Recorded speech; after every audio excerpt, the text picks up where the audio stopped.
Purple Daily is daily Vikings entertainment. We just want the Vikings to win a Super Bowl before we die. I will ride with this group. Seriously, man. Please. And away we go. Never a doubt. Never a doubt. Really, if you think about it. Really. Zero doubt at all whatsoever.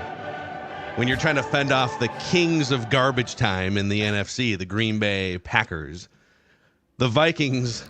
Oh my goodness. Okay, there he is. Judd's gonna walk a complicated tightrope here because he is in a noisy U.S. Bank Stadium that's about to put on a live concert too. So we're gonna watch the Sports Dad try to give post-game analysis while navigating the mute button. We got our mustached producer Declan, who's gonna be filling up this room with Vikings fans. I'm Phil Mackey, and this is Vikings Vent Line, the people's show, the most fan-friendly, interactive show in all of Minnesota sports.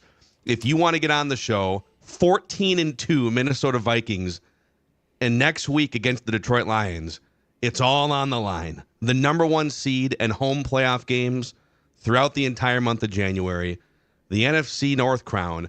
But if you want to get on the show, email VikingsVentline@gmail.com. We'll try to get to as many people as possible here. But the Vikings have held off the Green Bay Packers 27-25 in a wild, great football game. Judd, before we give our analysis, before we turn to Vikings fans here, let's turn to Quick Trip to kick us off on Vikings Vent Line. Absolutely, because Quick Trip, you know what? Quick Trip never lets you down. And you know what else it doesn't do? It doesn't cause you panic. Because you know that when you go in and stop in at a Quick Trip, you're going to get exactly what you want every single time. And so tomorrow, Monday morning, right, bright and early, you're up. You say to yourself, I need some lunch or a snack for work. You know what? Quick Trip is the place to stop. How about some Kruba coffee to start your day? It's fantastic. Not to mention the fact that that if the tank is near E, Quick Trip, you can fill up the car there. Quality gasoline guarantee. Quick Trip will never cause you any angst because Quick Trip is the one place that you know you're going to get consistency from as we hear the Gallahorn sound. And now the stage is going to be set up for a country concert. Yes, just like the stage will be set up for a showdown against Dan Campbell's Lions next week. That's a Sunday night game, gentlemen. He's going to stubbornly play starters apparently tomorrow against the 49ers in a game that is meaningless. But he should. Judd, your main takeaways soaking in that epic 3-hour football game inside U.S. Bank Stadium. Do you want me to take away through 3 quarters of football or for the last quarter where it was like the same game unnecessarily basically? Well, same game. and the one thing that frustrated me is in my notes, like in the third quarter early on, I've got Darnold's magnificent. Kevin O'Connell has called one of the great games, like just a great game. And we got to the fourth quarter, and in particular that one drive that I think went sack. They called it a fumble by Sam initially. It clearly was not. And then it went run, and then it went past Jefferson, play wiped out by a holding call, and then it went pass, and the Vikings punted. I was saying to myself, why are you not running more to just run more clock here? The Packers, to your point, go down and score. My overall takeaway, though, was through 4 quarters of football, if you look at the distribution of the football, if you look at the game that Darnold had, if you look at the full body of work of O'Connell's play calling, I think one of the most important things that I took away from this game was if we want to call it O'Connell v. LaFleur, O'Connell got the win.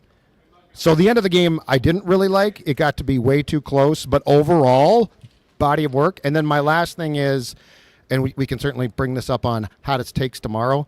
Will Reichard, I don't know what you do here, but I don't know that you can like those are the elements today to a Vikings playoff loss. So, okay, right now, gut feeling. You can ride with Will Reichard the rest of the way or John Parker Romo the rest of the way. Well, Parker Romo got picked up by the Patriots, right? Practice squad, though, right? Practice squad. So I think I can take him. You could get him so back. I can sign him back. I can sign him back. Right now, JP. Wow. Something seems off with something's not right. Something's not right. He's not like we've seen some shanks. Not from him. I'm saying like in the past with Vikings kickers. He's that 57-yarder, man. Like he was dead on. So I was shocked that came up short indoors. But like his strength is that doesn't come up short. And I mean, heck, Phil, going back to training camp, we saw him nailing from 63 yards. Yeah. I'm just saying for what he does, I think something is off. And he's probably still hurt. JPR. I think a couple different takeaways here, and then I'll kick it to Dex, and then we'll get to Vikings fans. But only the Vikings can make you feel like these two games against the Packers were something other than blowouts. I mean, they dominated the majority of both of these games against the Packers. And then in the fourth quarter at Lambeau Field back 3 months ago, the Packers get frisky during garbage time. The Vikings don't really know what hit them. All of a sudden now, oh my God, this is a game. And this was a little different in that they didn't have like a 28-0 lead late in the second quarter. But both games you had a muffed punt. In this case, the Vikings recovered. Some similar themes in both games that were disturbing. But how much stock do you put into the furious rally at the end of these games against the Packers as something that's going to come back to bite the Vikings versus, hey, these were dominant performances? You can't ignore the late game meltdowns, certainly. And I will say the biggest pet peeve I have, it's not Will Reichard, although that's going to be on the list of talkers for sure the next couple days. It's that these are playoff games. When you're playing the Packers and it's week 17 and you're playing to get to week 18 to get the number one seed, this is basically a playoff game. It's essentially nationally televised. There's only 2 games going on right now. One of them is regional. And so all eyeballs are on you. Can you run the ball and close out a game? And Kevin O'Connell's play calling suggests, I don't trust my guys to run the ball here. He's dialing up YOLO passes up by 9 points with 5 minutes to go when most teams would just run the ball down the opposing team's throat, maybe get to a third down. The Vikings are losing yards in those situations when they run the ball. So a little angst on that front, but big picture, defense, even with the late fourth quarter rally, this was one of the great defensive performances and coaching jobs by Brian Flores all season long. Jordan Love had like 50 passing yards through 2.5 quarters. He was running for his life. They even held that running attack mostly in check until a couple chunks late in the game. So, yeah, like the score's not going to reflect it. They gave up 25 points and they almost gave it all away at the end. But until it got weird inside 5 or 6 minutes, that was a lights out, incredible defensive performance. And Sam Darnold had one of his great games. Yeah. With one blue screen of death throw that kind of turned it back the other way. So kind of like a summation of the season all in these 3 hours here today. Did TV say why Aaron Jones did not come back? He was clearly hurt. He got stepped on. Okay. Yeah, he got stepped on at one point, and then it was lingering, and so he was out for that last series. And Cam Akers, he was out.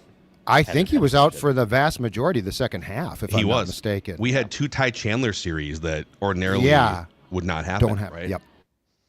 Yep. Dex, your main takeaways off this one? Yeah, well, in both games, I went back and looked it up.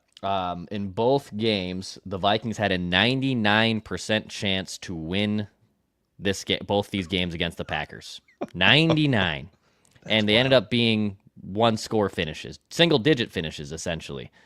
So things got a little weird there. I don't know. I mean, yes, you don't like to sweat like that, especially giving up 15 points in basically the last 8 minutes of play to make the score look closer than it is. But I thought in general, like the Vikings were responding when they got punched back. Sam Darnold throws a bad pick. They end up scoring a huge touchdown. Yeah, Will Reichard, make your damn kicks, abolish kickers. Like I can't stand it. I can't stand kickers that just can't. They're the silliest thing of all sports professions where they have one job to do, and it literally changes the entire outcome of an amazing performance from Sam Darnold and Justin Jefferson and Jalen Naylor, who balled out today.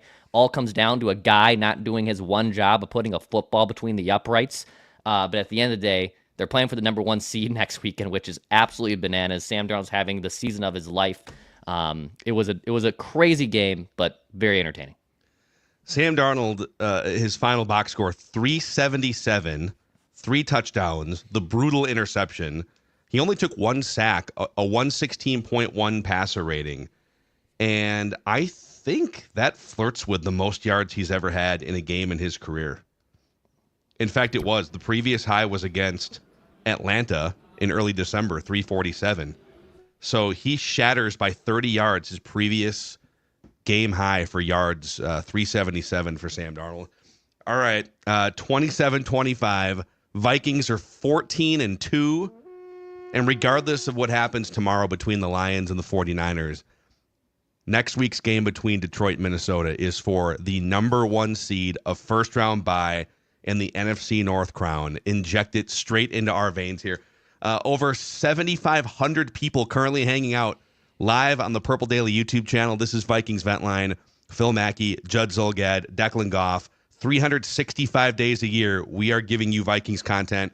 And post-game, Vikings Vent Line is the place to be right here on this YouTube channel. If you're new and you haven't already, click that subscribe button and the like button, and we will then give you daily Vikings entertainment in your feed. Apple and Spotify, too, for the on-demand audience later. A 5-star rating and a positive review helps us continue to grow this amazing community of Vikings fans. So, Dex, where do you want to start here on Vikings Vent Line? Yeah, we have a few people outside or inside still the stadium at U.S. Bank. So let's start with Sweet Man. Hey, how you guys doing? We'll start us off. What's up? What's going on, dude? Hey, what's up? Let's go, Vikings, guys. We're on podcast live. Score North. Hey, score North! Let's go. Go, Vikings! Let's get these guys the flag, the backup flag. Yeah, wait, flag at the flag! There you go. Yeah! Get the Amazing. flag! We got Packer fans. Go Packers! Go Packers! Poor guy. Sweet Man, what's the vibe in there Sorry, right guys. now? I had to give you a little of that sweet life. What's the vibe in there right now? What was the fourth quarter like watching in there? Oh my God, you know what? It's very clunchy. Let's put it that way. Especially we were right there where the kick was missed, and we're like, oh my God, how could that happen? It was just the craziest thing, and all of a sudden silence. Like, oh my God, we are not going to Vikings this up again. Please, excuse my language. Please let that happen. And then as soon as everything went through, like, okay, then they scored. That happened. We're like, okay, let's have a good drive here. We got this. We went out, okay, all right. But there was still a calm, even though I don't feel there's a really sense of panic. We're like, okay, let's see what happens. And we got through, man. We pulled through. So that's the most important thing. But it was sweet, man. It was a little tight, but I feel that's why it's a little different this year, because there was a confidence. There was a quiet confidence in there. Yeah, awesome. Sweet Man, thanks for checking in from the suites at U.S. Bank Stadium. Sweet Man's very, very pleased. He should be. Yes. The crowd noise thing. I saw you tweet about it too. It came through the TV. Kind of a classic big game Minnesota sports fan. Oh yeah. Quietness, nervousness. Is that second, what it felt like? Well, the late Reichard miss, I can't blame him. Like, it started just like, oh, we've seen this before. Like the first quarter, okay, you're going to, 57 yards, you hit the crossbar, but a doink in the fourth quarter of a key Vikings game, that's a little bit too close to home for most fans to like just say like, oh, no problem at all. It's going to be fine. So I get it but I'm going to challenge Vikings fans and Minnesota sports fans here. Okay, I know like, oh, it's been 33 years since one of the men's teams won a championship. Vikings have never won one. I get all that, and that's ingrained in your DNA and your feeling when you watch a game. And if a kicker's going to doink a 43-yarder or whatever it was, a 45-yarder, and like, okay, in that moment, yeah, you're going to get a little clenchy. To start the game in the first quarter, that was like, come on, let's get out of our seats here. I didn't send that one. That's when you sent the tweet out. Oh, no, my tweet was, it feels tense from both sides here, including Packers fans. It just had that big game, sort of the boxers are coming out from their corners, and you don't know exactly what to expect. But the classic Vikings gasp was the Reichard second miss, and plus the fact that they caught a big break, but he also missed the 55-yard field goal to end the first half, but then they got a second bite at that apple and a 50-yarder. And I'm going to tell you right now, again, like there was some very questionable things probably that we can talk about and dissect in the fourth quarter, but overall, I did not think that Matt LaFleur had a great game. Like play calling, I'll take KO's play calling. What the Packers were doing near the end of the first half, after they had taken the kickoff, you guys, I have no clue. It's like you've got to either score on that last drive or at least run the clock down. Yeah. And they went out really quick. The Vikings come back and get a field goal, and then the Vikings get the ball back and score again. Like, that was the game right there. And again, that is why now, these days, you ordinarily defer. All right, Dex, back to Vikings Vent Line here. Who's next? Let's go to Jordan next year. What's up, Jordan? You're on Vent Line. We can't hear Jordan, so we'll put him in timeout till we figure the audio out. Go to the next. All good. Yeah, let's go to Andy instead here. Andy, what's up? Yo, what's up, dudes? Jared Allen mullet. Love it. Got this at the Cardinals game back 2022. Oh yeah. Oh yeah. Wait. What do you I mean you got this? made this little post-it note here. Things I wanted to hit on. And this was written before the game got super close. But like LaFleur got outcoached the entire game. The Packers, they looked defeated until they didn't, and then they made it a game, which was super annoying. And in the pie chart of blame, you got to put LaFleur's game plan for those first 3.5 quarters. You got to put it in there. And Jalen Naylor, he looked so good when it mattered. But as a Vikings fan, since I'm in Phil's category, 98 Vikings, anxiety about kicking again. I hate it. And the thing I love about it, though, is they passed it when they needed to. And when they got the conversion, Cam Akers caught it. Wasn't as easy as it should have been. But they didn't just run, and give the Packers a chance.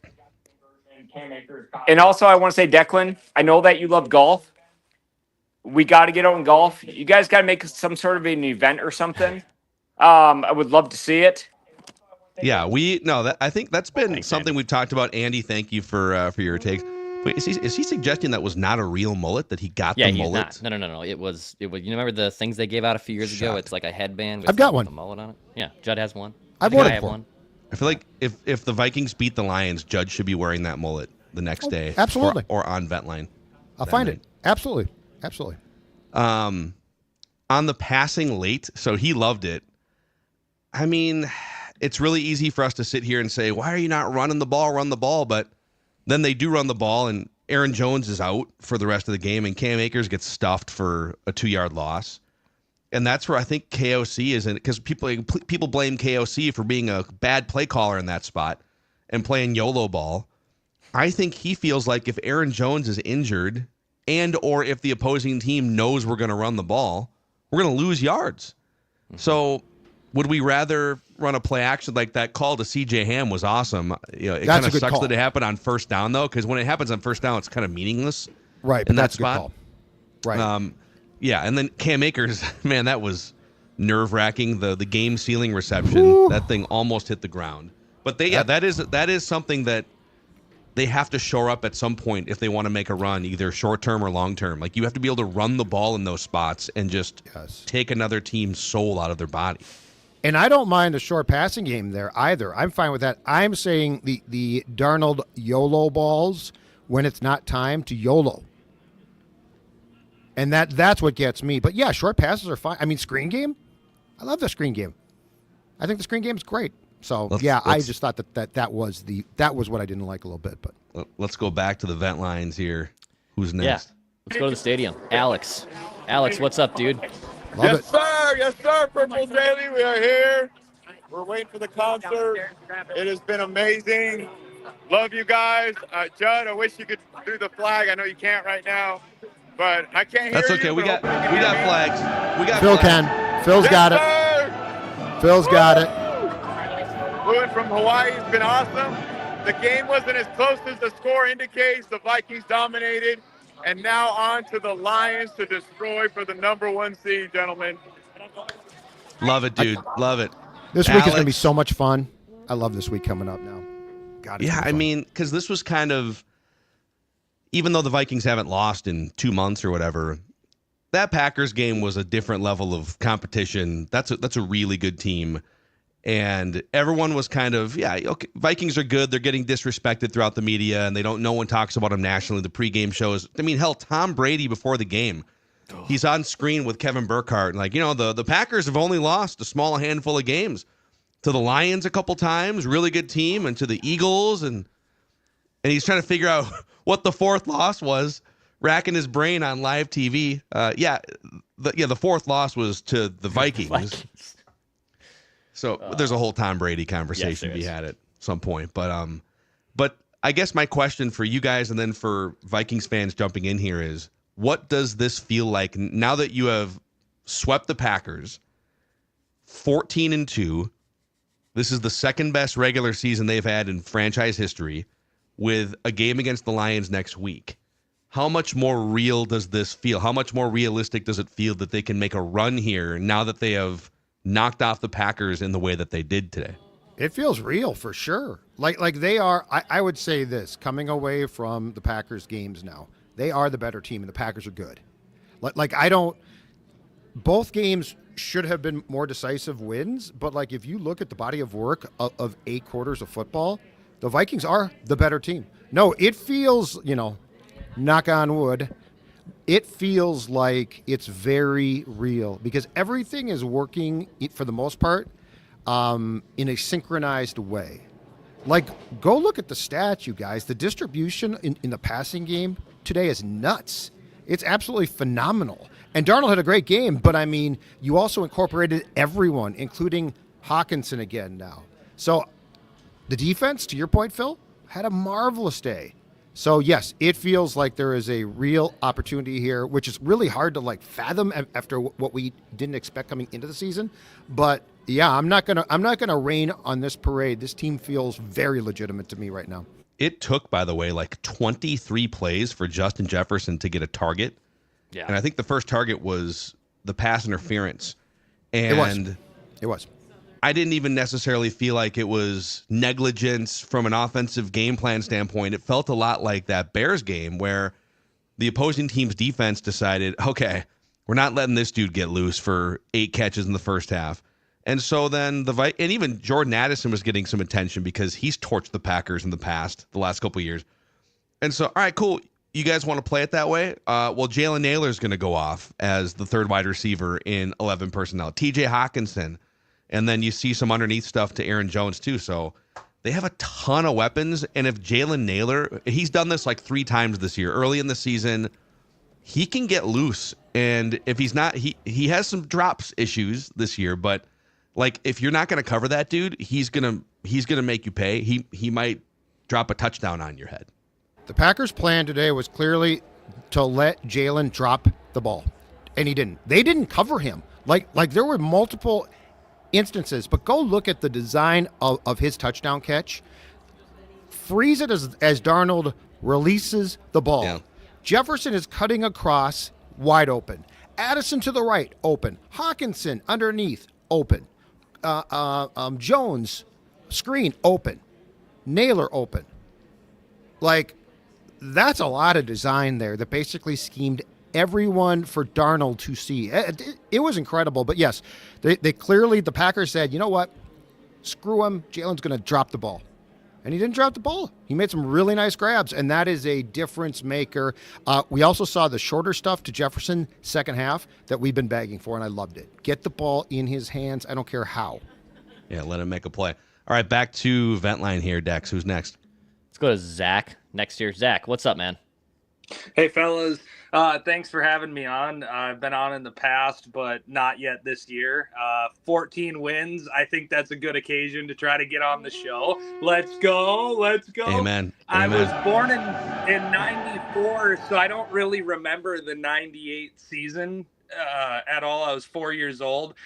So in my lifetime, this is by far the most exciting Vikings season I've ever been a part of as a fan. And this year's just felt different. This week felt different. All the lead up, everybody. Jordan Love's played it phenomenal the past 5 weeks. He's got no interceptions and 9 touchdowns. The whole who has the edge segment, I can't remember exactly who did that, if that was the CBS cast or whatever, but who has the edge? They're talking about Jordan Love and Sam Darnold, and they have their stats up next to each other. And Darnold over the last 6 games has 1,900 yards, 15 touchdowns, 1 interception. And they're like, Jordan Love has the edge because he's played good for 5 weeks. And it just goes along with the whole season. Keep discounting us. Keep looking the other way. Next week, bring it on, Detroit. Let's go get that 1 seed and end this thing with a bang and then carried into the playoffs. Let's go. Home Boy, feed, Zach. baby. Let's go. Zach. Let's go, Zach. Bringing it on Vikings Valor. Love it. Let's go. Real quick, just quick answer, and then we'll keep rocking here. Right now, today, you have one game, and each quarterback gets their own scheme and weapons and everything. Who's a better quarterback right now, Jordan Love or Sam Darnold? Oh, I'm holding this take because I have a take for it's my hottest take tomorrow. Okay. So I'm not going to answer this out of the respect of my hot take for tomorrow. Okay, that's fair. It's a cop out, I know, but No. That's a good. It's a cliffhanger for tomorrow. yeah. Right now, if I get the Vikings as currently constituted, I'm going with Sam. Yeah, For sure. Me too. But again, O'Connell's been great, and let's not sleep on the fact that Sam Darnold is throwing to guys with magic hands. Like, and this is he's finding them. That's awesome. He's doing a great job. But that catch that didn't count on the holding call on Jefferson was one of the stupidest catches I've ever seen. That's crazy. That's a fastball. That's a fastball. And- Some guys wouldn't catch that with two hands. He caught it with one. And if he doesn't catch it, that safety picks that ball off almost certainly. There was a safety waiting for that ball.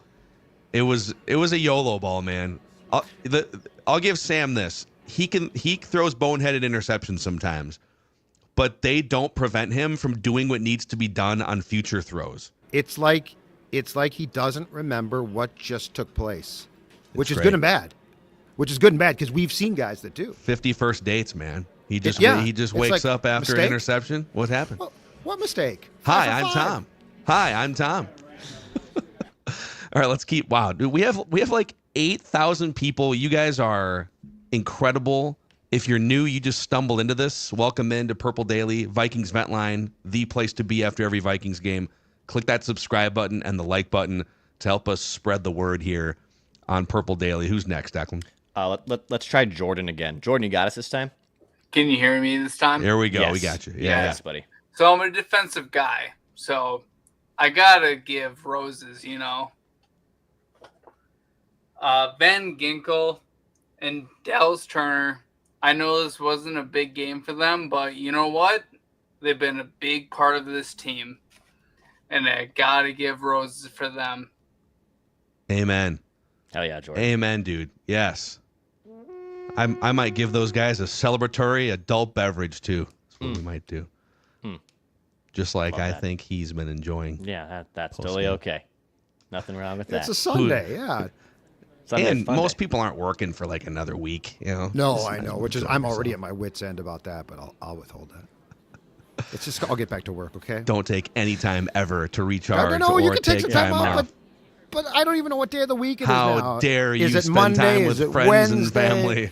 The friends and Yeah. family are great for a couple hours. It's fantastic. Let's keep going here. Vikings Vent Line. I don't think we've heard from our guy Evan all year. Evan, Evan What's in going on, the fellas? ATL. What's going on, man? Good, man. How are you guys? Welcome back to the show. Absolutely. Thanks for having me. So it's my first time calling in all year because I haven't figured out how I want to feel about this season just yet. But I think after tonight's game, I think I'm a believer. Wow, they hooked Evan. Dude, they hooked Evan. Look at this. So It took them 17 weeks and they got it. One Yeah. slight nitpick. The closeout drive, we need to start coaching players. If they're going to get a first down on the first play, they need to start going down 1 yard short of the sticks. That way we can have the opposing team burn the timeout, or it can run into the 2-minute warning and choose some more clock. But all the positives for today. I loved how KLC stuck with the run game in the first half. I definitely think it set the tone. I believe the offensive line today played amazing. The pass protection for Sam Darnold was fantastic. Brady and the other guy, they were a little skeptical about how long Sam Darnold was holding the ball, but they obviously have a great chemistry between him and the O-line, and the scheme has been well. And the defense really showed up today. I mean, I know they allowed the Green Bay back in the game late, but for both games, Green Bay has never had possession of the ball in the fourth quarter with a chance to take the lead. And that's just a fact. So, yes, the scores may look close, but from what I can see, those are two dominant performances over Green Bay. Now it's time to go take the division next week in Detroit. Evan, welcome back to the show, man. One of our favorite longtime consumers of Purple Daily. And to his point too, let's give it up. The Green Bay Packers may not be kings of the NFC North or may not be hosting a playoff game, but they are the kings of garbage time. Oh, wow. Best garbage time team in the NFL. Furious rallies. They are. If I'm a Packer fan, I'm livid about this game because it's like that's when you showed up. Yeah. Yes. Like I'd be livid. And even in the first game, I was just looking at that box score too. It was, if not for the Vikings gifting them a touchdown at the end of the first half, they didn't start playing until like 13 minutes left in the game. And credit, because they are an elite garbage time team. They're throwing haymakers, Sound familiar? Your Minnesota Wild, circa 2014. The Minnesota Vikings, circa Kirk Cousins, is especially the Zimmer years. Elite garbage time, statistical machine. Now, if you're down 33-0 and you wind up coming back and beating a team, how much of that is garbage time stats that turn and then it turns real at some point? I feel like it changed more with KO.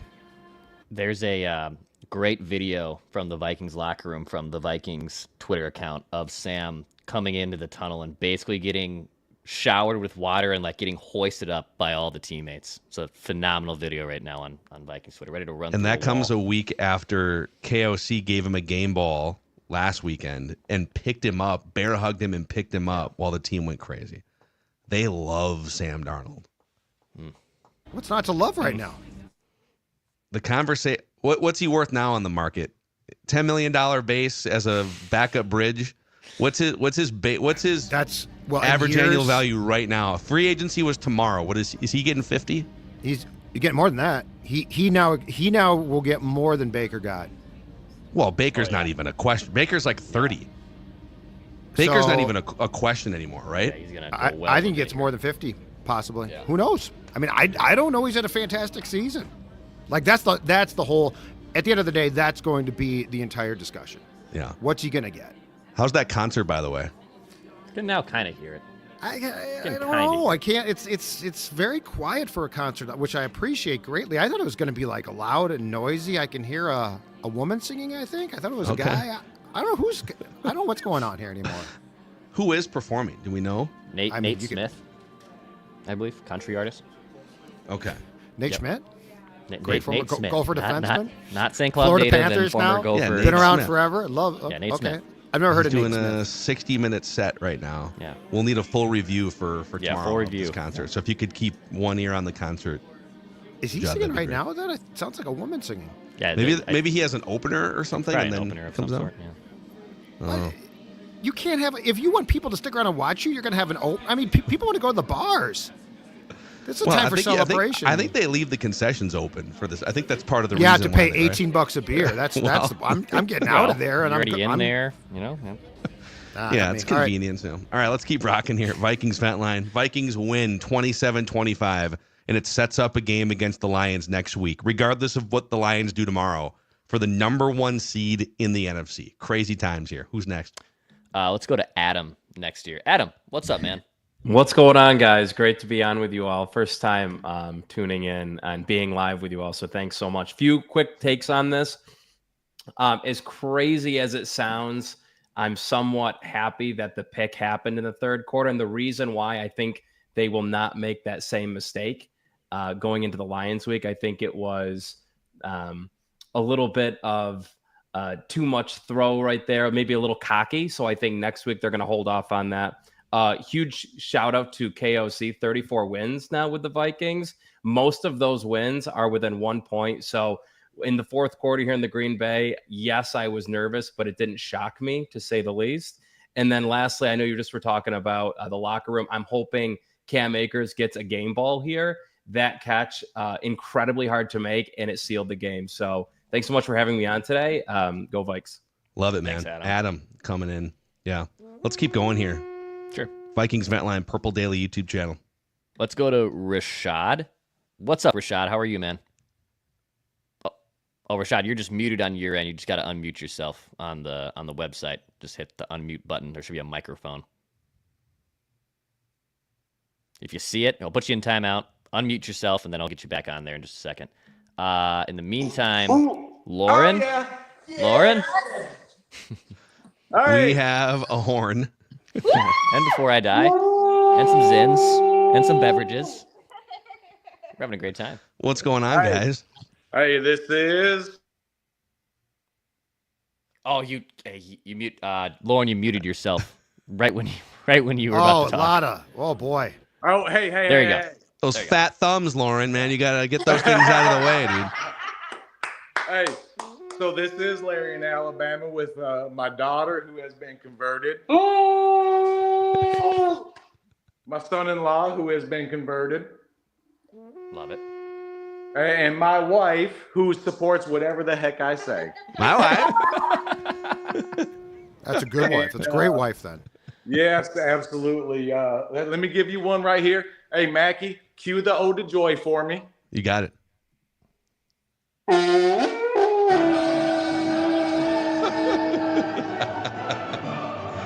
Hey, that was really close. I mean, I would like, I thought they had it well under control. But at the end of the day, it's a win. Let's go to Detroit next week. Let's wrap this thing out. Skull, everybody. One before I die. Yeah, amen. Woo! Yes. Love it, you guys. All right, happy holidays to you guys. Checking in, Larry in Alabama. Got the family converted. Love it, man. Let's keep going here. Vikings Vent Line on the Purple Daily YouTube channel. Judd jamming out to a country concert at US Bank Stadium. Yeah, we're starting more now. Like it's got more. A little more juice now. Juiced, yeah. Well put. Juice to it. Oh, okay. Let's go to Rashad. Let's go back to Rashad. Rashad, what's up? All right, I'm unmuted now. There we go. Okay, cool. Got a few takes. First of all, thank you for finally letting me in. It's been months. I've been trying to get in. I never get in, so I'm glad I'm finally back in. Welcome in. Thank you. I have no idea why the Packers were favored in this game. They were literally missing like half their defense. Can someone please explain that to me? Like why? It's like watch. I'd be wanting to slap Stephen A. Smith because he just has this what is it? The Aaron Rodgers residue, I call it. Like he just can't not favor them. And I don't understand why. It's like they could be missing anybody, and he still takes them, and everyone still took them today. And I'm like, well, how? What is it that you guys are seeing that we can't stop? I heard somebody speak on Jalen Naylor. I'm really proud of him. The other guy who I like to see kind of come alive a little more is Johnny Munt. Like, where's he been? I actually liked him coming out of college, and I don't know where he's been, but we had a mild Johnny Munt sighting. I hope they can pick back more on that. I thought we'd see more of Hockenson today, but we really didn't see as much of him as I'd like to see. I don't know what's going on with that. So I want to see us utilize our tight ends a little more. The one thing that worries me, as you all kind of said earlier, is like, I don't know why we don't keep our foot on the gas. Like when we got them down, why don't we just throw haymakers? Just forget it. Run the score up. Like I don't understand why we just let guys kind of creep back into the game, because the Packers are going to make a late game push. That's what they're famous for. That's why they only get quarterbacks who can do that. So just destroy them. Like I don't understand it. Every other team has no problem just knocking somebody's head off. I'm like, well, we'll give them a chance. It's annoying. I already have PTSD about late game field goals and all of that crap. So I just want to see us be up by 2 scores the whole game. You know what I'm saying? I'm really excited about this causing turnovers in every game, though, man. That's a crazy stat line to keep up with. That's extremely hard to do in the NFL. So I'm pumped about that. I liked how we had Jordan Love rattled all game. He never really got to get set and get into his reads. I really appreciated that. I can also see the difference that Ivan Pace, having him back, he was a little quiet, but just his presence on the football field, it commands a lot of attention. You cannot do anything in his direction. So I was really happy we got him back. I don't know what it is with the Packers in the second half for us. They get on my nerves. It's just so predictable that they're going to make a late game push, and they always do it. I cannot stand that. And one of the things that I don't ever want us to lose sight of, I know we won't, but what type of generational talent is Justin Jefferson, man? Like that guy is insane. Even though it got called back, that catch he made was like, he can just do whatever he wants on the football field. It's almost like he's possessed or something. It's one of the craziest things I've ever seen in football. And I just want to give a salute to my team. We have almost swept the whole NFC North. We still have to hopefully match with Detroit. But man, we beat Chicago. We swept the Packers. You know what I'm saying? I'm really proud of this team, man. Like all things considered, like we were only supposed to be like a six win team this year. And I mean, for us to be sitting where we are, I can't. I mean, Kevin O'Connell is a mad genius, man. I'm very, very proud of these guys, no matter what happens. And last thing but not least, I love Sam Darnold in our scheme, especially just watching him go through reads. Like you can kind of see, he's like 1, 2, 3. If nothing's there, I'm out of there. He's not holding on to the ball. He gets rid of it. He makes really good decisions. But one of the things that I mean, and I know this is probably unpopular because he's winning for us, but like, I kind of feel like whoever you put in this scheme, as long as they're competent, as long as they have 2 working eyes, we have all-stars all over the field. And we don't even have our best left tackle yet. Like, once we get everything rolling, it doesn't really matter who you put in the position. They should be able to, at least make some nice plays for us, which is how much we have offensively. It's like whoever you put, like they just went and got dude from the Giants, and he's been a bum everywhere. So that should kind of tell you they don't really care who's back there as long as they can have 2 working eyes and a throwing arm. So yeah, Rashad, hey man, thank you for coming on Purple Daily here, Vikings Vent Line. Just real quick, he made a ton of points, but I want to, on the Darnold thing, and there's the long-term discussion, and we will have that times a million every single day once the season's over. But I feel like people have a hard time moving off an opinion when new evidence is presented. And I think the Vikings as a team are a great example of this, that like the consensus and the opinion and the preseason over-under win total numbers from Vegas all suggested the Vikings aren't serious, 6.5 wins. Maybe they're going to be competitive because they're well coached, but that's not a team to concern yourself with. Plus, Sam Darnold's their starting quarterback. Like, why would they be a relevant team to pay attention to? Okay, but then new evidence is presented throughout the entire course of the regular season, and it's okay to change your opinion about the Vikings, national media, whoever it may be. But the same is true for quarterbacks. People are still treating Sam Darnold the way that his resume to this point warranted that he be treated. And they did the same thing with Jared Goff. Oh, they jettisoned him out of Los Angeles because he wasn't good enough to win a Super Bowl. Same thing with Baker Mayfield. How he's bouncing around after flaming out in Cleveland.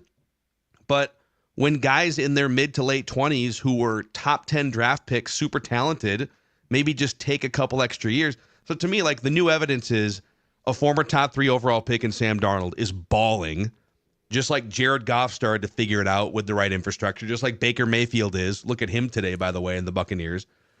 And the Vikings as a team, if you're still hung up on, well, Sam Darnold's their quarterback, then you have not been paying attention for 4 months. If he was a 7th-round draft pick, Case Keenum, okay, remain skeptical. He's not perfect. He's not in that top tier with Josh Allen, Patrick Mahomes, etc. But this is a former top 3 overall pick playing at the peak of his physical powers in this system right now. And for that reason, you have to take the Vikings seriously as a team that can win the Super Bowl. So it's okay to evolve your opinion from 4 months ago based on the new evidence that's been presented, including today, a sweep of the Packers. Absolutely, yeah. And look, this team is going to now, there's everything that you see offensively is pretty damn good. Play calling, quarterback play, receivers. The run game is not great, but it's certainly not the disaster that it was in 2023. But there's two very distinct discussions here. One is, what can the Vikings do now, which looks to be legitimately they can make a run. Then the conversation is, okay, what would you have to pay to keep this together? And that's where there's a very different conversation that I think is being now dismissed as, well, they have to keep him. There's no question they have to keep him and just pay him. Well, that also creates another issue. So, yeah, I think right now the Vikings can be taken as a very serious, I mean, what more do they need to do? They've lost 2 games all year long. They can be taken as a very serious team, but that does not mean that 2025 is decided yet. So I think that's where people don't want to split hairs. Because Sam Darnold's been great. And he's throwing to a bunch of guys that are great. And he's being coached great. Like, that's the thing, is we have to realize, too, that what this coaching staff is doing offensively and defensively, you can nitpick things for sure. Always can. But what they're doing is really damn impressive. To your point, today, Brian Flores, for the most part, had a phenomenal gameplay. Jordan Love was neutered for the majority of this game. We have an Aaron Jones injury update here in a moment, but a shout out first to Black Stack here, helping to power Purple Daily and keep us hydrated on Vikings Vent Line. Black Stack, which you can find inside US Bank Stadium. There's probably some people with a Black Stack in hand watching a country concert right now inside that stadium. Also available inside your local liquor store all throughout the state of Minnesota, and expanded Black Stack distribution into Wisconsin, Nebraska, South Dakota.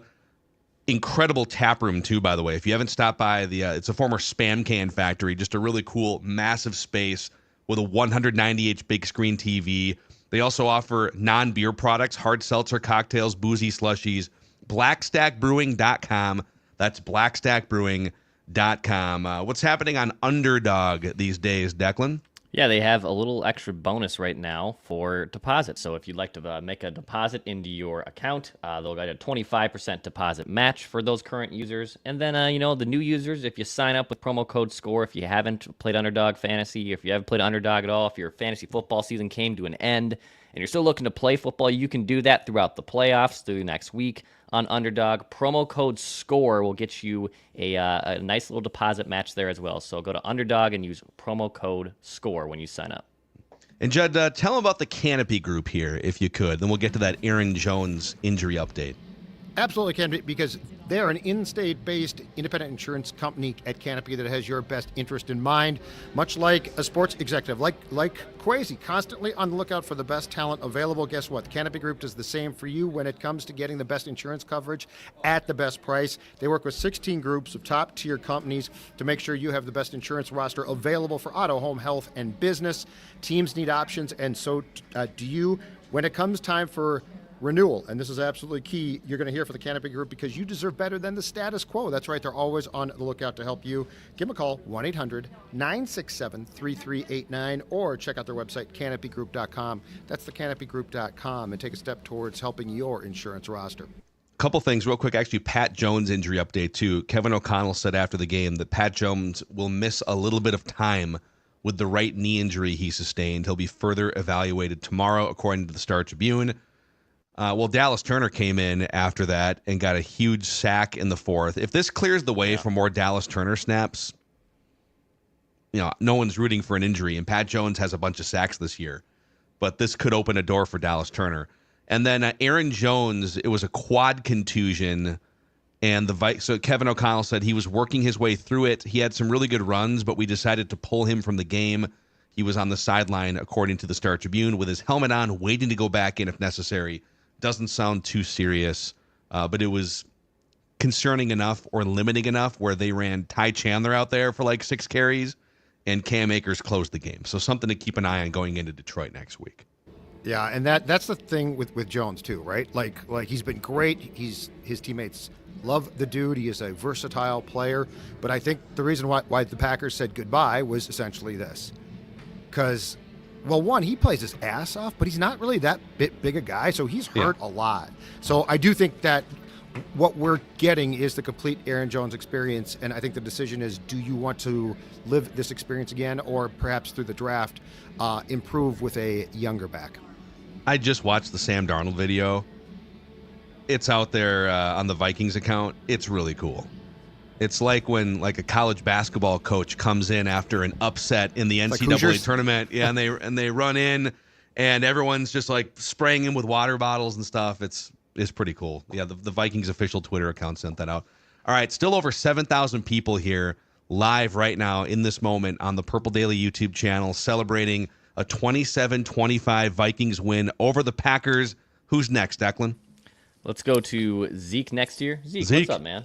Hey, guys. I have essentially 2 compliments and a complaint. One of the compliments will be a complaint. But the first is that we don't need Kirk Cousins to win, and we really never needed him. I've always been a staunch believer that Kirk Cousins was not good for us. And, I mean, the Atlanta Falcons right now, they're doing okay with him, but he was just a waste of money. And Darnold, the way he's playing, it shows that we can always win with someone else other than Kirk Cousins, and it shows that a mobile QB is perfect for this system. My one complaint is that it's these close games, these one-score games. There was that statistic of I think in the past 3 years, we've had 35 one-score games. But if you look at the records, we've won practically almost all of them. And we've only lost like 5, which the other compliment would be that we're doing fantastic for one-score games. If we can win these one-score games, it's perfect. But can we just win by more than one score? I don't like it. Yeah, Zeke, thanks for coming on here. So they've played the most one-score games of any team since KOC took over, and KOC has the best record all time of any NFL head coach with at least, I don't know, like 20 close games logged. So last year they were 6-8, I want to say, in those one-score games. Sounds right. So they've lost like 10 of them or 12 of them, but they have the highest win. They've played the most and they've won the highest percentage of any coach in history. It's pretty impressive. All right, who's next on Vikings Vent Line? Let's go to Joe next. Hey, Joe. What's up? Hey, man? what's up, guys? Can you hear me?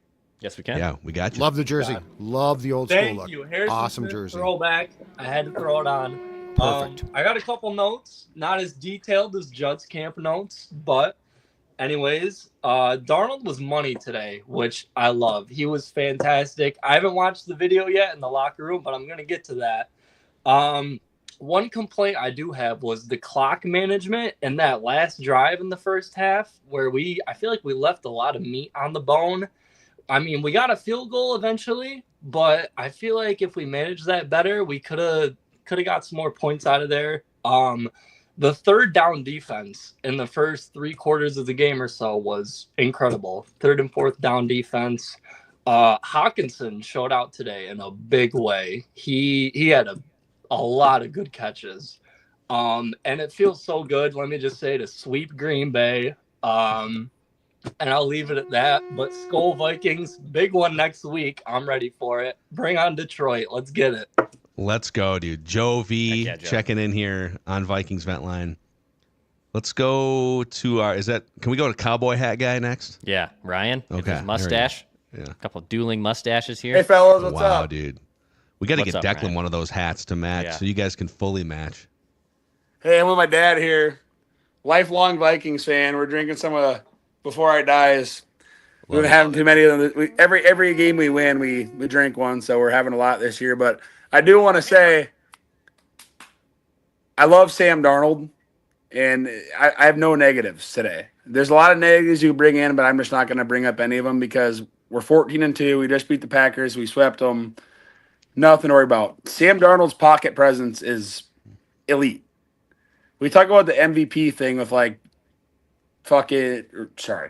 with Burrow and all these guys, but if we look at Sam Darnold's pocket presence in some of these games when he should be sacked and isn't sacked and makes a conversion on third and long, it's very impressive.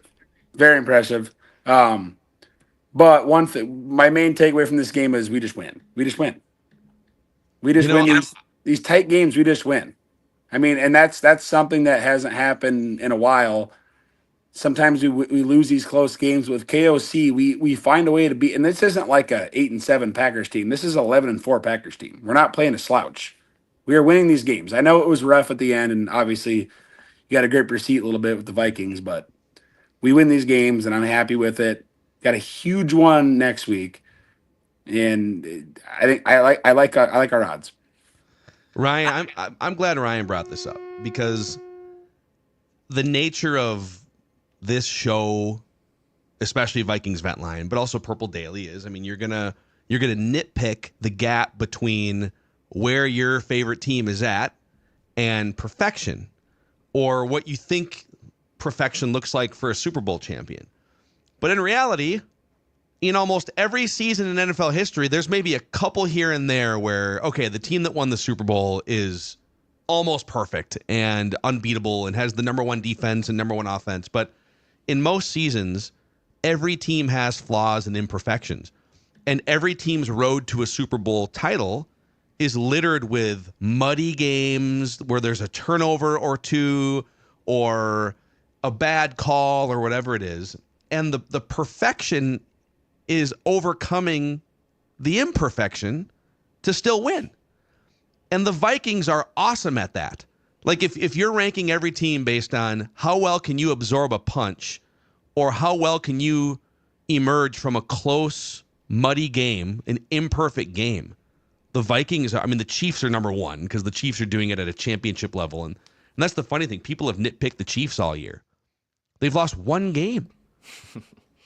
So, and we're going to keep, the Vikings have a kicker question and all these things, but let's not get paralyzed by the gap between where a really, really, really good team is and what we think is perfection, because the perfection is winning despite the imperfection of the game.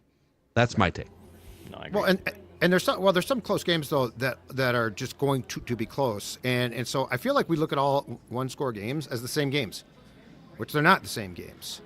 Like today, you would really like to, if you account for the fact that the fourth quarter got wonky, you would really like Reichard to hit, at least one of those two field goals, which takes the pressure off. But yeah, there's like you can't go through every one-score game and say, here's the problem, here's the problem, here's the problem. A year ago, guess what? This team shot itself in the foot continually with turnovers, which was maddening. They're not doing like they have turned over the ball now, but also look at the takeaways, right? So as KO likes to say, all of these things have their own stories. And he's exactly right. Every game has its own story. You can't just put a coat of paint and say, you play close games.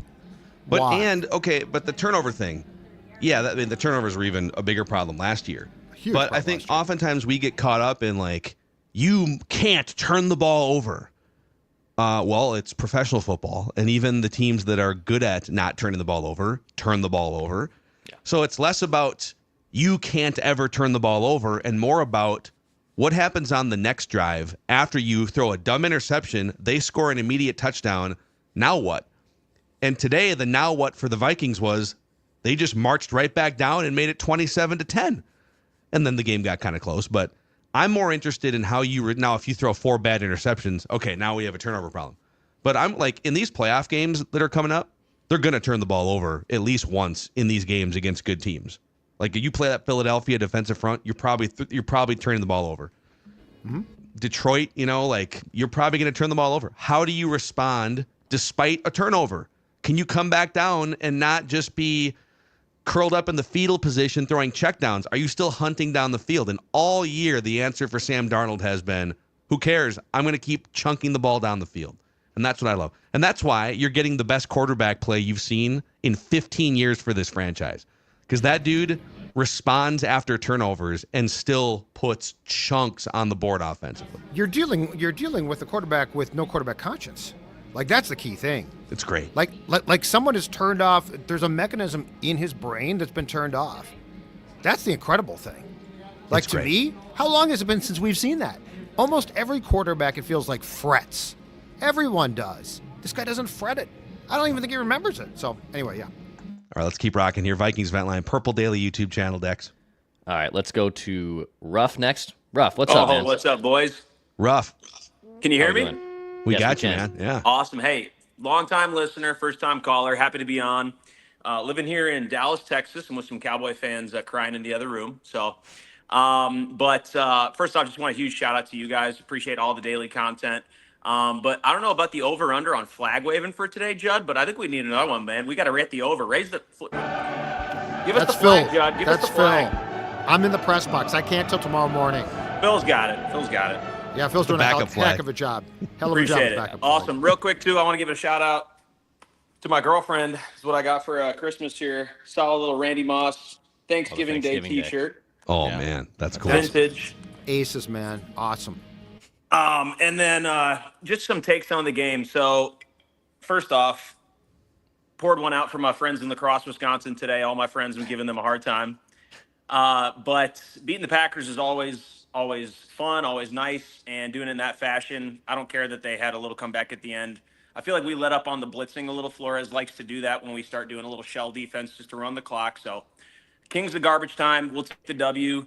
But all year, and I listen to Purple Daily every day. Obviously, it's our takes that J.J. McCarthy coming up in the future next year and whatnot is what we're looking for, and he's the future of the team. We don't want to pay a quarterback, which I agree with, but with new evidence comes new takes. And I saw a report today from The Athletic with Diana Rossini saying the Vikings are interested in retaining Sam slinging Darnold. Write this down. Sam Darnold will sign a contract with the Vikings and be our quarterback for the next 4 to 5 years. Wow, dude. Look at Ruff. Hell yeah. Yeah, there was a couple reports. And by the way, Ruff, thank you, dude. Thanks, buddy. Appreciate you representing Purple Daily down in Texas. There was a couple reports along the same lines, but as Judd said on our little group text thread, you're probably not going to hear the other line of thinking right now. Like, there's no way anyone from the Vikings front office or coaching staff would be like, hey, Diana, off the record. Done. Zero chance we bring him back. Like, you don't want to put that out there. This is the exact same thing that was being reported about Kirk Cousins a year ago too. That they're gonna bring him back. They're gonna find a way. Now the difference is one guy coming off an Achilles, 36 years old, underwhelming career in the playoffs, etc. Other guy is in his physical prime and playing like a top 5 dude in the league right now. This will be a much more interesting discussion, I think, than the Cousins one was, because there is room for a franchise to say, you know what, man, that dude just led us to the Super Bowl. Like, it's all going to play out in the next month, and the decision's going to be maybe even easy to make based on what happens in the next 3 or 4 games if they make it that far. But it gets more interesting every time he does this, like he did today. Absolutely. This is why the franchise tag makes a ton of sense too, because you don't tie yourself down. He gets paid very well for 1 year, or you trade him. But this is like, I don't foresee a 3 to 4 year contract. And just like with Kirk, you don't know the price point right now. But I do think, but if you use the franchise tag, you control the price point. Like, you can get the house on rent control. The franchise tag is a rent control Manhattan apartment, okay? Rent control is the greatest thing. So that's where I think it becomes an option. As the concert is just going really raging behind me. Very impressive. We can barely hear it, to be honest with you. Yeah. You're okay. Really? Oh, here, wait. That's not going to I don't think that microphone tilted that direction really helped much. I'm not sure that's the most powerful concert. I tried to share it with you. This mic's great, though. I love this mic. Yeah. Michael Penix just threw a devastating interception, by the way, for the Falcons. For those wondering if Kirk's going to get back in at some point. All right, let's keep rocking here. Vikings Vent Line, Purple Daily. Let's go to Kevin and Tanya. Kevin and Tanya.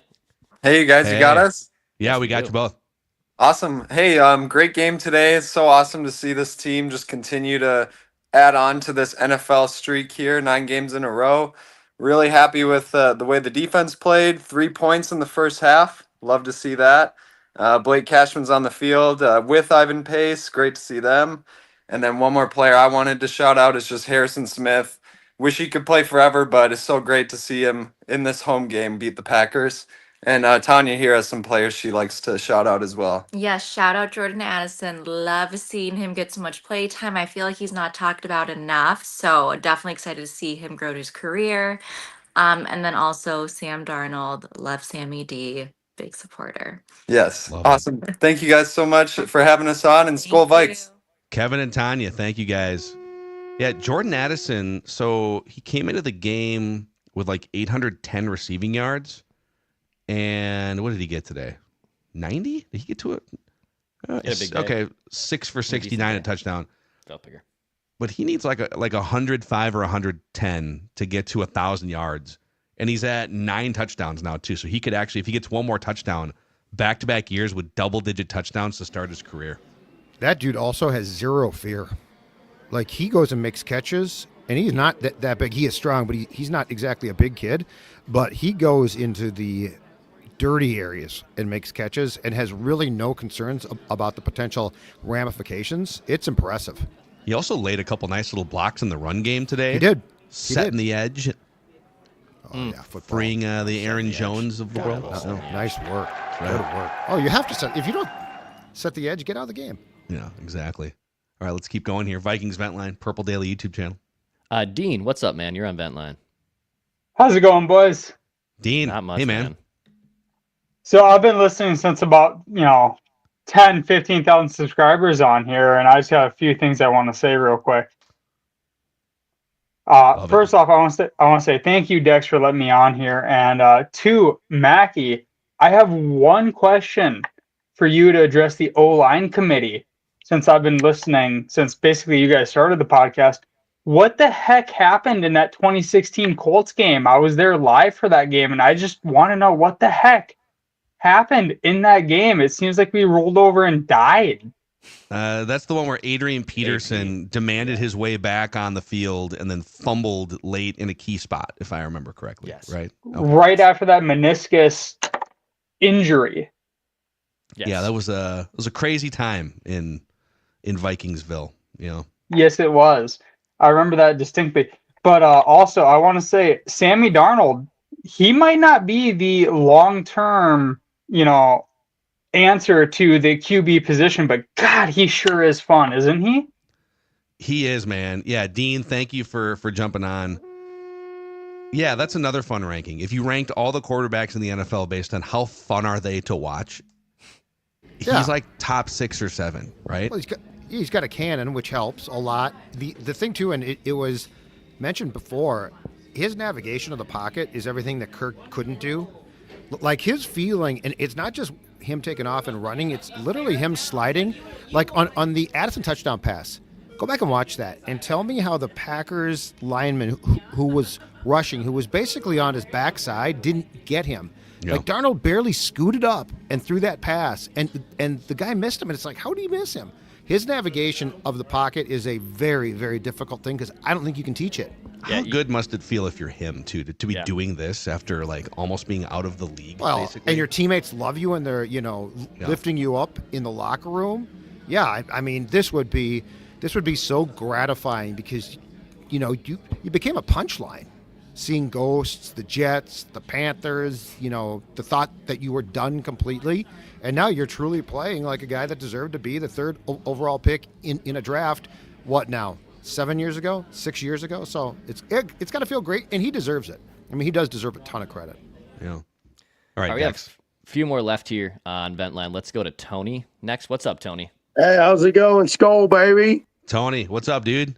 Hey, doing great. Here from Indiana. Long-time Vikings fan. First year of Purple Daily. Just found you guys. Been loving the content. I actually annoy my Chicago Bears fan boss at work by listening to it as loud as I can every day. Couple hot takes. Sam Darnold's got to come back. 100%. He has to come back. I don't care if it's 1 year, 3 year, 5 year. I think we're in this great window. We've got the right people. He clicks with everybody on the offense. The offense clicks with him. He is an absolute machine. Cannon for an arm. Seems like he's got radar. The dude avoids sacks like nobody. Yeah, dude, Tony. Yeah. Hey, dude, thanks for coming on, for discovering Purple Daily, rubbing it in your Bears fan boss's face. Did Brady really say that Darnold held the ball too long? Because, I mean, Brady had that slick sliding. Like, I'm surprised he didn't explain it. No, he said, so just to put it into context, he praised Darnold for getting to a check down to Aaron Jones. Aaron Jones had like a 19-yard gain on a check down at one point. And Brady, it was kind of a backhanded compliment. Brady was like, sometimes you don't have the ability to go from read 1 to 2 to 3. He goes, that looked like a first read to Jones. And he said Brady struggles to make points succinctly and interestingly, even though he's the greatest to ever do it. It's like there's millions of dollars. It's like, dude, just talk ball. Like, get rid of your notes and just tell us what you see is what I want to tell him. I don't even care if you get names wrong. Just tell us what's happening at the line of scrimmage. And this was one of his best points of the broadcast. He said, that looked like a first read throw to Aaron Jones, but it wasn't. That was his final read, but he dissected it so quickly at the line, and then based on the coverage, he goes, he needs to sometimes get to that check down quicker so that he's not taking so many sacks. He pointed out, I mean, Darnold does take a lot of sacks. Okay. And he makes throws like he missed Jordan Addison early in the game. I think it was a second read on a deep ball. It was wide open in the end zone. So he's basically saying speed up the processing and sometimes just get to your check down early if you diagnose it the right way at the line of scrimmage, which is fair. Like, that is a fair criticism of Darnold. That's totally different. He sits back there for an hour and a half and you're like, but he's great at it. So, and sometimes, Tom, Tom Brady made a career out of getting to checkdowns quickly and paper cutting teams to death for 20 years. Oh yeah. You go back and watch the Super Bowl wins for him. The Halloween game here. And the Halloween game in 2006. That's what he did. Yeah, exactly. I mean, he was comfortable with 14 play drives. Darnold's comfortable with bang, jab, haymaker. Now we're in the red zone or it's a touchdown. It's different styles. All right, let's keep going here. Actually, you know what? Before we get to a couple more, let's do a couple shout outs here. Livia is helping. This is a good time of year to be reflecting on what do you want to do, hit the ground running in 2025. Livia can be here to help you with that. Yes, and look, here is the thing too. They are going to help you lose weight because they have their own unique program. Livia Weight Control Centers flat out works. Sports Dad lost 40 pounds a couple of years back. He gained a few pounds back. Full disclosure, went back a few months back. Guess what? Just like that, down 15. They've incorporated now GLP-1 meds for qualifying patients as well. It's what they call a you-centric approach. Join today. Get 25% off their award-winning program. There are 9 centers, by the way, in the metro that you can go to, or if you're not in the metro, if you're out state, if you are watching this in Dallas and are like, I want to lose weight, guess what? That can be done, the entire program, virtually. Check them out, LIVEA, Livia.com to schedule your free consultation, or call them 855-GO, LIVEA, 855-GO, Livia, free consultation. And as Phil said, the new you for the new year, Body by Livia.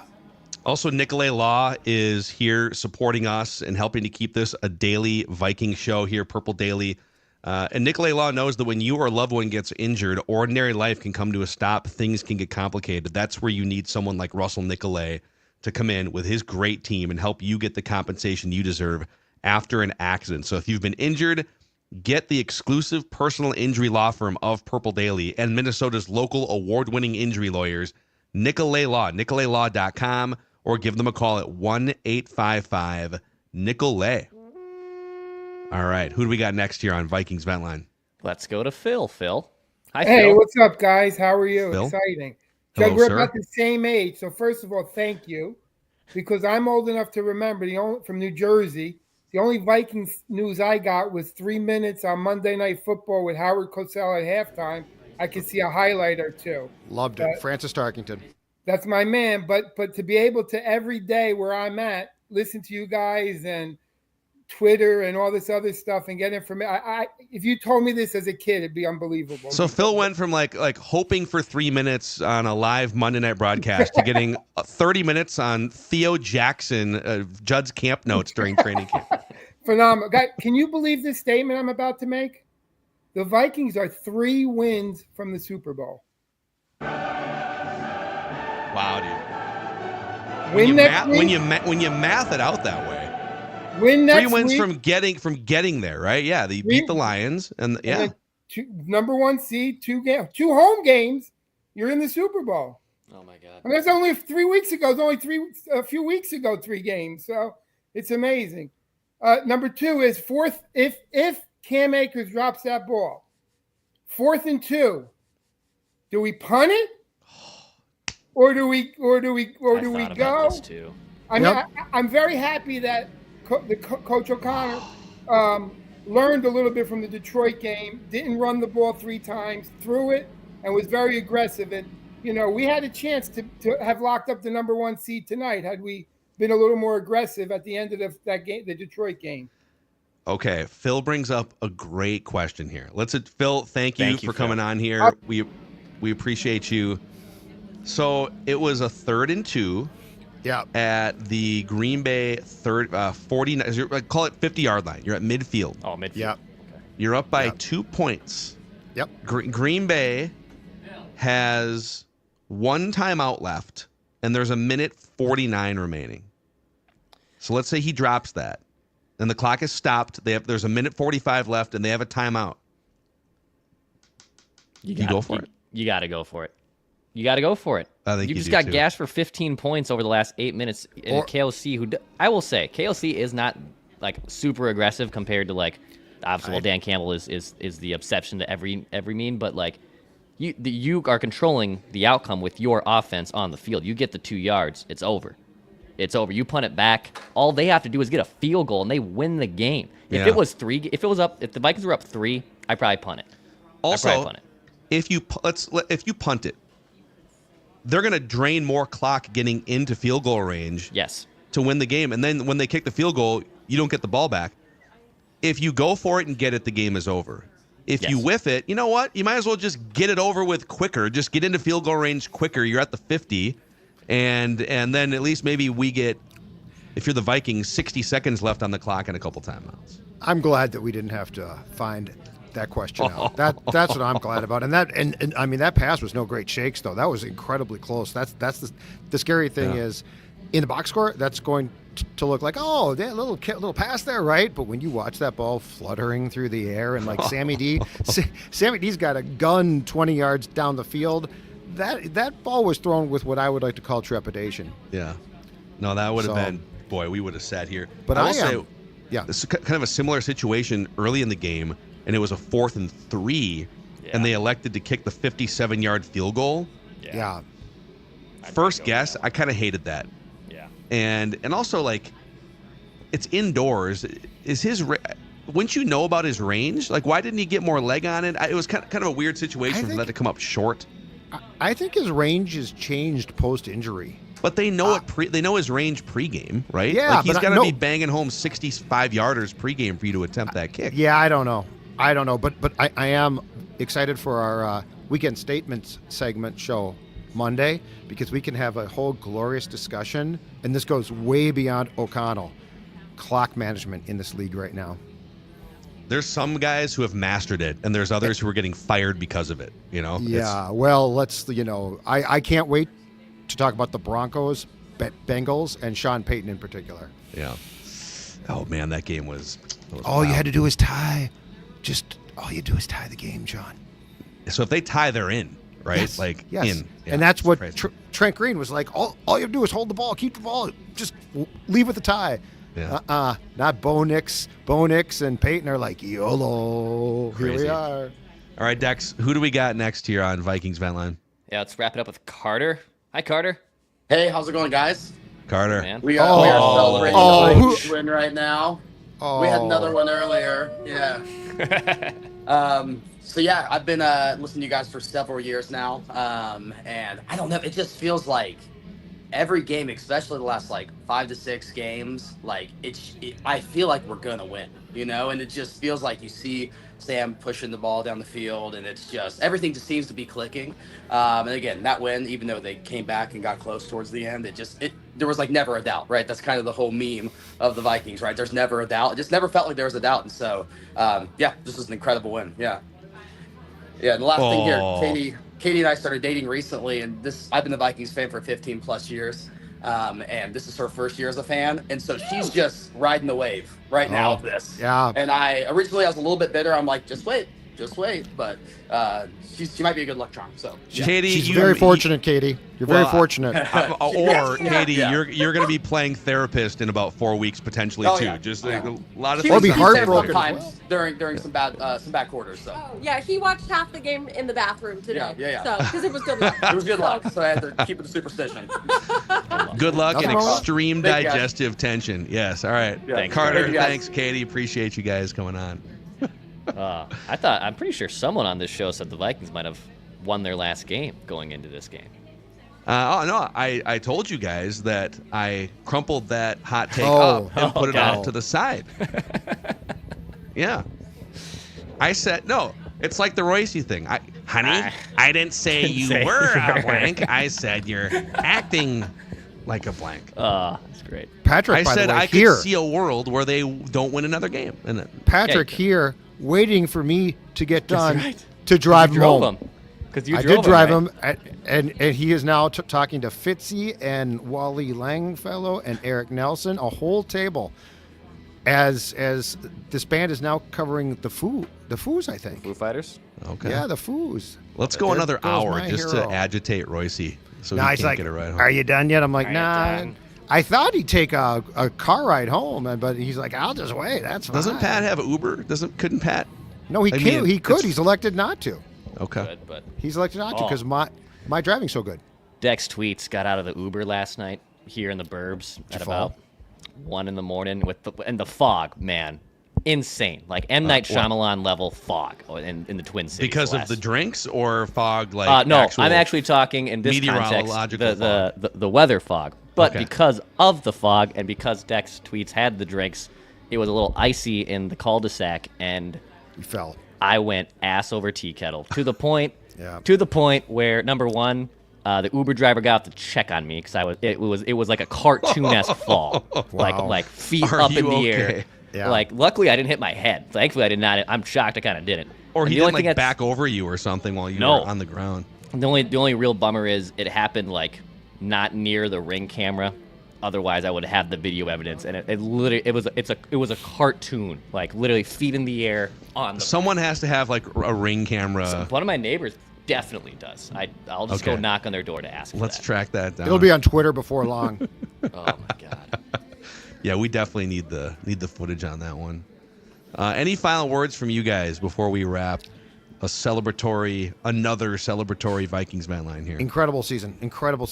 I mean, who would have thought this? Who would have thought this? And yes, the game was close, but in the end, Tony's not wrong. Tony says that fall would have killed the sports dad. That's exactly right. I am at an age now where if my infrastructure is thrown out like that, oh my God, I probably would have broken something, or my back would have gone out. I mean, yes, Tony is exactly right. But back to my point, what a great season. What fun. What a marvelous story Darnold is, and this entire team is, and we didn't expect anything like this, and it's almost exceeded unexpected success now. I mean, you've lost 2 games all season. We have 1 game left in the season. Mm-hmm. That's almost beyond, and they do look legit. I mean, I do think they are a better team than the Packers. I think you can say unequivocally. Yeah, 100%. And I'll say this too: no matter what happens against the Lions next week, the Vikings can win the Super Bowl. I don't think there's anything that can happen, like non-injury related, in that game next week that will make me feel like, oh yeah, there's no chance. Now, the difference between a bye week and then playing home playoff games throughout versus going on the road Super Wild Card weekend and playing Rams or playing Buccaneers, whoever it may be. But this win kind of solidified for me, okay, they can win the Super Bowl. With this quarterback, with this coach, with this defense turning the ball over, they're in that, whatever that circle is of teams that can win the Super Bowl. With these they weapons, are in it. The offensive weapons too. Like, I mean, there's just so much. If you have, I think what we saw again today, and Phil, I think in your How to Take a couple weeks ago, you alluded to this with Blake Cashman. I think if you have Blake Cashman and Pace playing too, this defense is just different. Mm-hmm. Like, they're good without one of the two. With both of them, it just feels like there's so much more havoc. So, yeah, I feel great about this team. Yep. All right, you guys. Awesome stuff here. To the audience, for thousands and thousands of you just hanging out with us here and celebrating tonight and the whole season. To the band, just the band here. To the band, to the live musical the performance. Band, on my Purple live Daily band here. playing. The Zolgadians. To the orchestra that's just waiting for Ode to Joy to fire at any point this year. Flag tomorrow morning, bright and early. Yeah, this is Purple Daily. If you haven't already, click that subscribe button and the like button on the Purple Daily YouTube channel. Tomorrow morning, live at 9 a.m. Central Time with our hottest Vikings takes, and every day here, Daily Vikings Entertainment. We just want the Vikings to win a Super Bowl before we die, and it's getting very real, very real.